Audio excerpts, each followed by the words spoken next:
Hi, it's Ursula from ursula-smith.com, and today I'm going to do a Take 5 project, so something that takes less than 5 minutes, so you can fit it in between, driving the kids somewhere, cooking dinner, cleaning, working, whatever you got going on. And I'm going to be using two different types of sprays by Tim Holtz. The Distress Oxide spray, which has some pigment in it. When you go to use it, you have to shake it up. You can hear that little ball mixing it all together. And then the regular Distress spray stain, which is just a dye-based ink. And I'm going to do a kind of like a resist technique using the two different sprays. So let's get started. And actually, I did a video and actually a better write-up on my blog about using Yupo paper to cut out stencils. So I've got a cutout that I did using Yupo paper. And again, I'm going to take the Distress Oxide spray and shake it up. And I'm just going to spray. And you can use different colors if you want. It's kind of very similar color. Actually, I'm putting the cap back on, but you really shouldn't. You should clean the cap off, or the pump off before you put the cap back on. So I'm going to just spray some of the rusty hinge on. And then I'm going to take another piece of paper. So this is what I call a twofer. So this Yupo paper is going to resist that ink. So I'm going to take another sheet of cardstock and put it on top and then just rub. And I'm basically just taking the ink off that Yupo cutout onto this top sheet.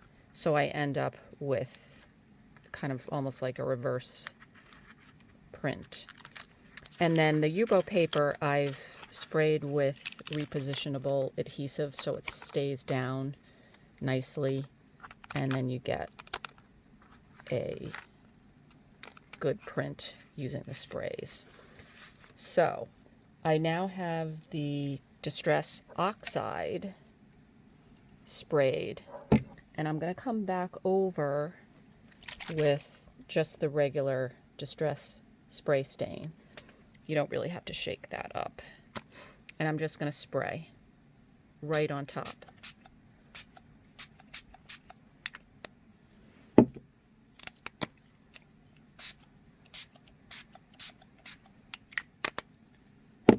Let's get a different color here.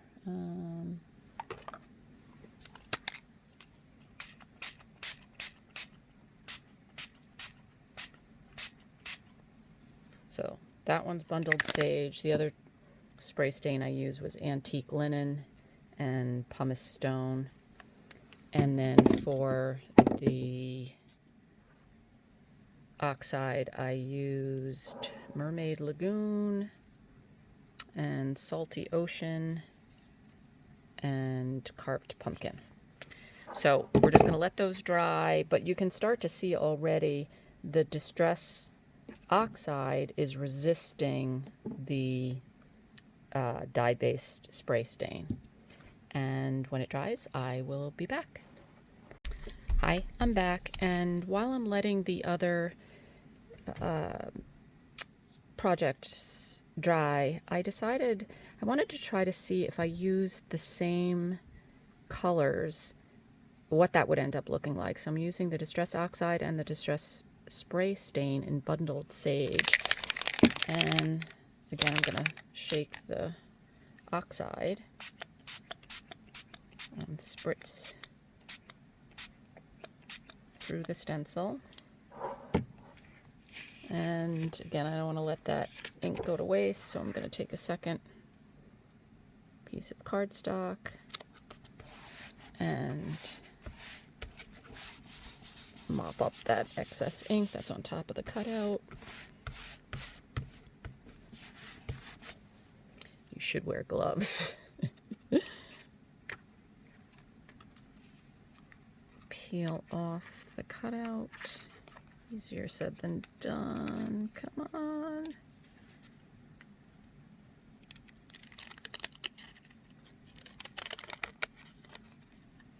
And especially with these detailed ones, if you have the adhesive on the back, even though it's repositionable, you should be careful when you're taking it off so it doesn't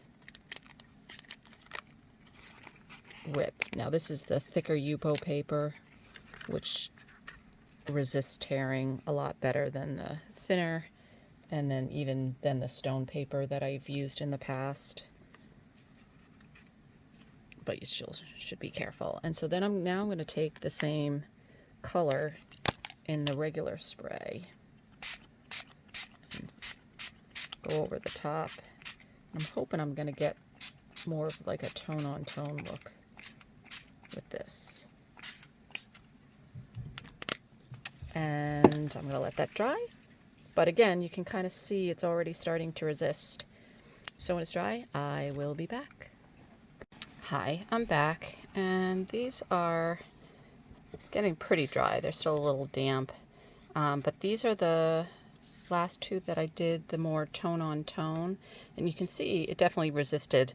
I picked up some ink where it was sitting on some wet stuff from before, but you can see where the Oxide resisted the spray stain, and so those are very subtle compared to the original ones that I did with, you know, kind of differing colors. Definitely more colorful, but a really quick background that, you know, you could layer with other die cuts if you want, you know, a saying, but not bad for a couple of minutes worth of work. So, and I did want to show you, this was the original one that I did. I had sprayed through a stencil with the Oxide and didn't really like, you know, missed a spot, whatever. I didn't really like it. So I just started spraying the spray stains and even some of the other oxides on it. And that's when I noticed the resist factor. And so I've been playing around with it a lot more. The other thing I wanted to notice is today I'm working on just kind of a worksheet, but a lot of times, first of all, I'll spray in a box just so that the spray doesn't get everywhere. And a lot of times I'll put other pieces of paper underneath because then I can just keep layering color on top, and that ends up being, you know, a nice background to layer die cuts and sayings and even stamping on top of it if you want. And then the final thing that I wanted to show you is this was just a bunch of that same technique resisting that I was playing around with. You can see the back side has all the ink coming through. And then what I did was I pulled it into the computer, of course, manipulated it, you know, shrunk it down into Photoshop. This one I used blending modes. This was started out as this cobblestone look. Did some blending modes, add some images on top, and ended up with a completely different look. And same thing here. You know, originally started with that coloring, did some blending modes, and ended up with a completely different look. And then final thought is you could take your sheet, either the original or printed ones like I did, and then stick it on the silhouette, and then you can do cutouts just again to kind of take it up a notch that you can then layer over cardstock, something like that.